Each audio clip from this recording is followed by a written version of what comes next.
Are you stuck in your business? Are you feeling exhausted in your life? Are you feeling weak in your life?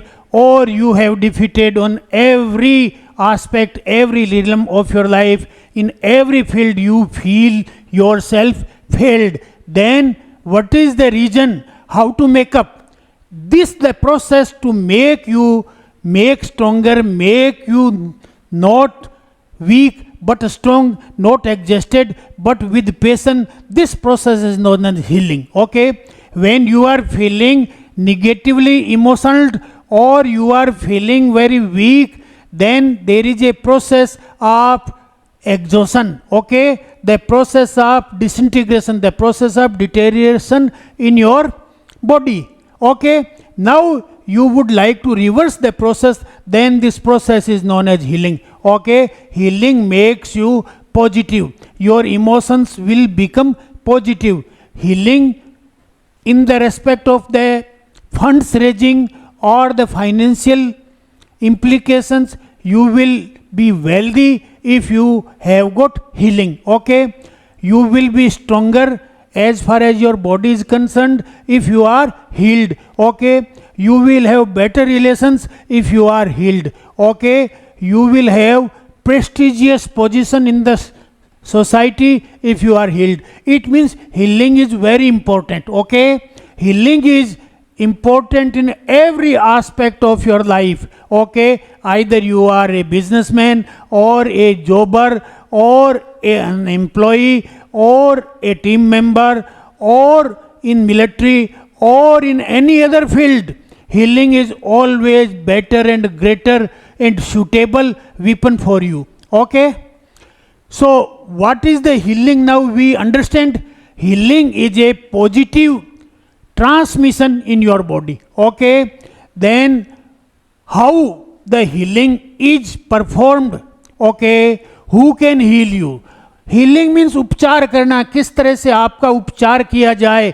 आप अगर थकान महसूस कर रहे हैं, आप अगर बिजनेस में कमज़ोर महसूस कर रहे हैं, आपका बिजनेस में रुकावट आ गई है, आपकी ज़िंदगी के अंदर वो सफलताएं नहीं मिल रही है, आपके रिलेशंस कटु होने शुरू हो गए और आप अपने आप को बिखरा हुआ समझते हैं, आप अपने आप को तापित सापित समझते हैं, तो आपको किस चीज़ की ज़रूरत है? उपचार की ज़रूरत है. जब ये उपचार औषधीय तरीके से नहीं होता, आध्यात्मिक तरीके से या मनोवैज्ञानिक तरीके से किया जाता है, तब इसे हीलिंग बोला जाता है. मेरे ख्याल से अब हीलिंग की बात बिल्कुल स्पष्ट हो गई होगी. हीलिंग क्या है?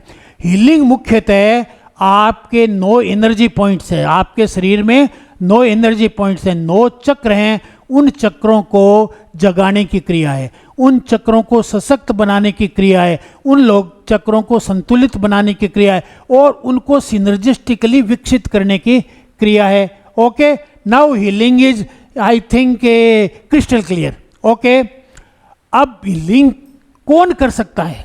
The important is who can be eligible for giving healing. Healing देने के लिए कौन व्यक्ति सक्षम है? तो वो व्यक्ति सक्षम है जिस व्यक्ति ने इसकी कोई स्पेशल ट्रेनिंग ले रखी हो. ओके, अथवा वो व्यक्ति जिसका आध्यात्मिक स्तर जो है 540 कैलिबर के बराबर हो. This is a man David R Hawkins. He was a neurologist and he was great spiritual psychologist. He wrote this book the map of consciousness explained. और इसने 2.5 लाख लोगों पर सर्वे किया, 2.5 लाख लोगों के इंटरव्यूज लिए. कैसे लिए? हर व्यक्ति से ऐसे हाथ करता कीजिए खड़ी और फिर ऐसे कहता यू आर ए थीफ. अगर वो नीचे की तरफ आ जाता तो वो कहता कि आप गलत बोल रहे हो, आप थीफ नहीं हो. ऊपर की तरफ चला जाता तो वो कहता कि आप सही बोल रहे हो, आप थीफ हो. अब वो कहता you are a true person, हाथ ऊपर की तरफ चला जाता तो बोले इसको उसने कहा musculature test, muscles test. Okay, और इस तरह से 2.5 लाख लोगों का उसने टेस्ट किया और टेस्ट करने के बाद में कुछ निष्कर्ष निकाले. और उन निष्कर्ष में पहला निष्कर्ष जो निकाला वो ये निकाला कि जिन व्यक्तियों, और उसने इस निष्कर्षों को 0 से लेकर 1000 तक की ग्रेडिंग में ले लिया, रैंकिंग कर ली कि सबसे नीचे जो है उसकी क्या हालत है और सबसे ऊपर है उसकी क्या हालत है. 0 से लेकर के 1000 तक बना लिया. ओके, ये कहलाता है कैलिब्रेशन। ओके, कैलिब्रेशन किस आधार पे? मसल्स के आधार पे, मसल्स टेस्ट का, इसको काइनेस्थेलॉजिकल टेस्ट बोलते हैं, काइनेस्थेटिक टेस्ट। जैसे आपने DMIT रीजनल एनालिसिस आदि सुने होंगे। आदमी 3 प्रकार से सीखने का काम करता है। पहला विजुअल तरीके से सीखता है, दूसरा ऑडिटरी तरीके से सीखता है, एक और तरीका है लिख लिख करके सीखना, छू करके सीखना, चल करके सीखना, वो काइनेस्थेटिक कहलाता है। तो ये काइनेस्थेटिक टेस्ट उसने किया और करके ये रिजल्ट निकाले।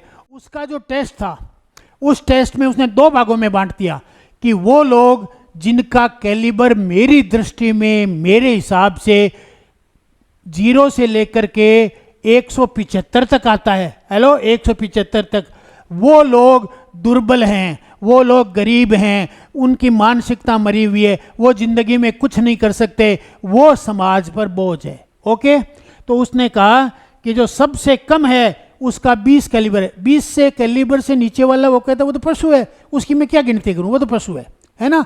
उसने कहा इंसान कौन होता है? इंसान, हेलो, वो व्यक्ति इंसान होता है जिस व्यक्ति का दिमाग के अंदर pre frontal cortex, hello, brain के कई पार्ट हैं, तो और पार्ट तो पहले से ही बने हुए, पशुओं में भी है, जैसे रेप्टिलियन पार्ट है, मिड ब्रेन है और फ्रंटल पोर्शन है, लेकिन pre frontal cortex, Anju keep this word in your mind, pre frontal cortex, ये वो माइंड है जो ह्यूमन माइंड कहलाता है। ये माइंड नहीं हो तो आदमी फिर क्या, पशु है।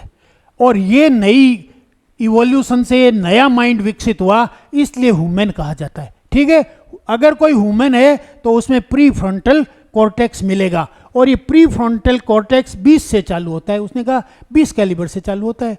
और ये जो निकाली गई, इसको किस तरह से निकाली गई? लॉगरिथमिकली। लॉगरिथमिकली किसे कहते हैं? जिस पर 10 की घात लगे, hello, 10 raise to the power 10, उसको लॉगरिथम बोला जाता है। तो इसने बाकायदा सॉफ्टवेयर के जरिए लॉगरिथमिकली क्रिएट की। लॉगरिथम का मतलब 10 का गुणा होएगा, ठीक है ना, 10 बिंदियां लगेगी। ओके, तो जैसे 20 और 30 में क्या फर्क है? यहां तो 10 रेज टू द पावर 20 है, हेलो, 10 घात 20 है, और यहां 10 घात 30 है, तो बहुत वास्ट फर्क हो गया। 10 का फर्क नहीं रहा, कई गुना फर्क हो गया, हजारों गुना फर्क हो गया। क्यों? कि इस पर 10 इंटू 10 इंटू 10 इंटू 10 करके 10 इंटू 10 घात 10 लगी हुई है, तो बहुत फर्क हो गया। तो इन दोनों में बहुत फर्क है, और इसी तरह से फिर इनमें भी, इनमें फर्क होते होते बहुत फर्क है। सबसे नीचे अब मैं ये कहना चाह रहा हूं कि जो व्यक्ति अपनी जिंदगी में सफल नहीं हो रहा है, अपनी जिंदगी में दुखी है, पीड़ित है, शापित है, तापित है, नक्षत्रों का मारा हुआ है, पड़ोसियों का मारा हुआ है, बीबी से परेशान है, पति से परेशान है, यानी जिनके यहाँ मिजरेबल है, जो हर तरह से परेशान दयनीय स्थिति में है, वो व्यक्ति कौन है? वो 200 से नीचे वाले हैं। ठीक है, पहला सशक्त व्यक्ति, समर्थ व्यक्ति, जिसे अपन कहें समाज में रुतबे से रहने वाला व्यक्ति है, उसका कैलिबर 200 होगा। अगर 200 कैलिबर नहीं है तो वो दूसरे लोगों पर डिपेंड है, दूसरों को राजी रखने के लिए जीता है, या दूसरे लोगों से डरता रहता है और घूंघट निकाल के ही अपना जीवन जो है यापन करता है। वो लोगों से मुकाबला करने की स्थिति में नहीं होता, वो लोगों के दबाव में ही रहता है। ओके, अब इसमें जो सबसे मुख्य चीज़ है जो मैं बतलाना चाह रहा हूँ, वो इसमें है गिल्ट। गिल्ट है, देखो ये गिल्ट का मतलब 30 कैलिबर है। 30 कैलिबर का मतलब है 10 into raise to the power 30, है ना, इतना है।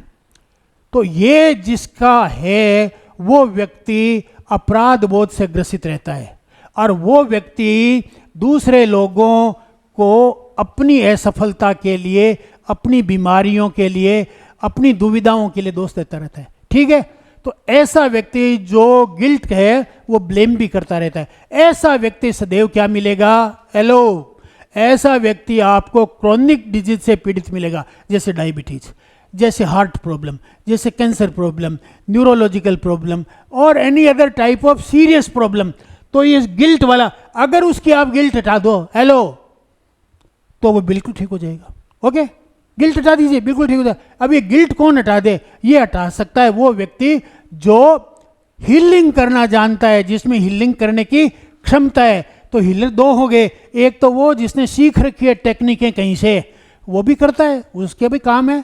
लेकिन वो लोग जो वाकई में एलिजिबल है, जिनका 540 कैलिबर है, उन लोगों के तो तुम पास में जाओगे तो स्वतः ही हील होने लग जाओगे, उन्हें करने की जरूरत नहीं है। उनके पास में जाओगे तो स्वतः ही आप हील होगे, वो खुद भी हील्ड है और आपको भी हील कर देंगे। आपने सुना होगा रमन महर्षि के बारे में, उसके पास जब लोग जाते थे तो प्रश्नों के उत्तर स्वतः ठीक हो जाते थे। आपने सुना होगा कि रामदेव जी के पास जब लोग जाते थे, कौन से, वो रामदेव जी जो यानी महापुरुष, वो देवता कहलाते हैं, तो उनके शारीरिक कष्ट वगैरह दूर हो जाते थे। भगवान राम के पास भी कहते हैं कि गिद्ध वगैरह गए तो उनके कष्ट दूर हो गए। भगवान कृष्ण के भी ऐसे उल्लेख मिलते हैं कि उनके पास में भी जो लोग आए उनकी बीमारियां दूर हो गई। ईसा मसीह के पास मिलता, यानी कहने का मतलब है जिसकी 540 से कैलिबर है, उसके शरीर से ऐसी वेव्स निकलती रहती है जो आपको हीलिंग प्रदान करती है, जो आपको उपचार प्रदान करती है। ओके, अब लास्ट हुआ तो बस मैं ज़्यादा नहीं बताऊंगा, ज़्यादा वर्कशॉप में सिखाऊंगा, इसलिए वर्कशॉप अटेंड करिए। यहाँ क्या है, थोड़ी देर में सारी बातें नहीं बताई जा सकती, लेकिन आप चाहते हो कि आपकी बीमारियां दूर हो जाए, आप चाहते हो आपकी असफलताएं दूर हो जाए, आप चाहते हो आपका मान सम्मान बढ़े, तो मेरे वर्कशॉप को अटेंड कीजिए। और अभी तो वेबिनार है जो बहुत निकट भविष्य में 18 मई को होने जा रहा है, 11 बजे 2 घंटे का है। उसे आप नंबर दिए हुए हैं, कांटेक्ट कीजिए और उसमें अपनी सीट बुक करा लो। हिंदी में है वो, एक अंग्रेजी में और है जो 25 मई को होगा, वो 11 बजे होगा, उसमें भी आप सीट बुक करा सकते हैं। उसकी बेसिक लैंग्वेज इंग्लिश होगी, वो इंग्लिश में होगा, ताकि दोनों तरह के लोगों को लाभ मिल सके, पूरे देश के लोगों को, अंग्रेजी वालों को भी लाभ मिल सके, हिंदी वालों को भी लाभ मिल सके। अंग्रेजी से तो हो सकता है देश के बाहर भी जो लोग रहें उनको भी लाभ मिल सके, इस उद्देश्य से दोनों को किया गया है। तो स्क्रीन पर नंबर दिए हुए हैं, डिस्क्रिप्शन में भी नंबर दिए हुए हैं, आप कॉन्टैक्ट कर लें और कॉन्टैक्ट करके अपनी सीट बुक करा लें। ओके, जो व्यक्ति 540 से अधिक कैलिबर वाले हैं, okay, such person are best healer ever produced. Okay, वो लोग क्या करते हैं, उनके काम करने का तरीका ये है कि वो इंटेंशन करके, बिना इंटेंशन तो हो ही रहे हो आप ठीक, लेकिन आप चाहते हो कि आप की क्रॉनिक बीमारियां जल्दी ठीक हो जाए और आप उनसे रिक्वेस्ट करते हो, तो वो क्या है, अपना इंटेंशन आपके इन चक्रों पे डालते हैं, ठीक है ना। जैसे रूट चक्र है, स्केलर चक्र है, सोलर चक्र है, हार्ट चक्र है, थॉट चक्र है, होम चक्र है, थर्ड आई है, क्राउन है और क्लीम चक्र है। सारी की सारी बीमारियां, चाहे कैंसर हो और चाहे सर्दी जुकाम हो, इन चक्रों में ही फंसी हुई रहती है, इसके अलावा और कहीं नहीं है, इनके अंदर ही है। ये आपकी क्या कहलाती है, स्टोर हाउस है, जहां पर वो कीटाणु मौजूद है, वो वाइब्रेशंस मौजूद है जो आप में बीमारियां पैदा कर रहे हैं, जो आपको दीनहीन बना रहे हैं, जो आपको गरीब बना रहे हैं, सारा का सारा खोट इन्हीं के अंदर है, ठीक है। इसको ओरा भी बोलते हैं कि सारा का सारा आपका खोट जो है ओरा के अंदर है, इन्हीं का ही रिफ्लेक्शन ओरा कहलाता है। तो ऐसे महापुरुष लोग या ऐसे आध्यात्मिक धनी लोग, उनके चरित्र पे मत जाइए आप, उनकी आध्यात्मिक शक्ति देख, चरित्र तो कौन तय करता है, समाज तय करता है। समाज अपने स्वार्थ के हिसाब से चरित्र तय करता है, किसी को 1 औरत देता है, किसी को 100 देता है, समाज के अपने नियम है ना। तो समाज के नियमों में न जाइए। और इनकी जो है, ये अपने आप को रोग मुक्त कर सकते हैं, आपको सफलताएं दिला सकते हैं। ओके, अब ये रोग मुक्ति तक के बने 200 से कम 175 तक के लोग जो हैं, उनको ऐसे लोगों के पास जाने से, ऐसे लोगों की वर्कशॉप अटेंड करने से, ऐसे लोगों की वेबिनार अटेंड करने से 100% लाभ होगा, गारंटीड लाभ होगा। मैं ये दावे के साथ कह सकता हूँ। मैंने ये बात स्टीफन आर कोवी के मुंह से भी सुनी है, मैंने ये बात और कई बड़े बड़े महापुरुषों के मुंह से सुनी है, जो क्या है कि बड़े साइंटिस्ट भी हैं और स्पिरिचुअल साइकोलॉजिस्ट भी हैं। अब अपन पहले वाला देखते हैं कि जो लोग अबव 200 है, बोला 200 कैलिबर होने में आदमी सामर्थ्यवान बनता है। ओके, पहला लेवल है सामर्थ्यवान बनने का, 200 लेवल। उसके बाद में धीरे धीरे उसकी सामर्थ्य बढ़ती जाती है। तो जो 200 के लेवल वाला है, देखो इसमें दिखाया ही नहीं, उसे उधर कोई 200 के लेवल वाला व्यक्ति क्या है कि अपनी जिम्मेदारी खुद लेता है। ओके, दूसरा क्या, पहल करता है। तीसरा क्या है, इच्छुक होता है, किस बात का, दूसरों को दोष देना बंद करता है, ठीक है। एनर्जेटिक होता है, इंथुजियास्टिक होता है और उसको पॉजिटिव फीडबैक मिलने लग जाता है। पॉजिटिव फीडबैक ना, सोसाइटी उसके कामों से उसको पुरस्कृत करने लगती है, तो और ज़्यादा यानी मोटिवेट हो जाता है। उसके बाद में है न्यूट्रलिटी का लेवल, 250 का लेवल। 250 का लेवल वो लेवल है जब उसको फीडबैक पॉजिटिव मिला तो वो व्यक्ति का कॉन्फिडेंस गेन कर लेता है, अंदर इनर कॉन्फिडेंस आ जाता है। इनर कॉन्फिडेंस आने से वो समाज में कंट्रीब्यूटर बन जाता है। अब वो समाज से जितनी ऊर्जा लेता है उससे कई गुना ऊर्जा समाज को प्रदान करता है। समाज से जो कुछ खींचता है उससे कई गुना ज़्यादा समाज को देता है।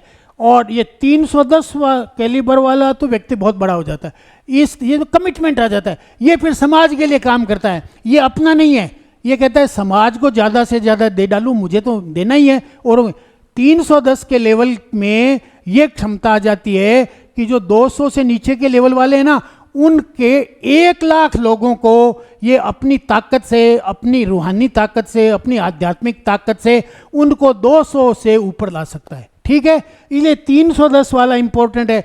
तो जो लोग ये वर्कशॉप अटेंड कर लेंगे और इसके मास्टर बनना चाहेंगे, उनको मैं ये टेक्निक सिखा दूंगा कि वो 300 लेवल, 350 लेवल कैसे प्राप्त करें।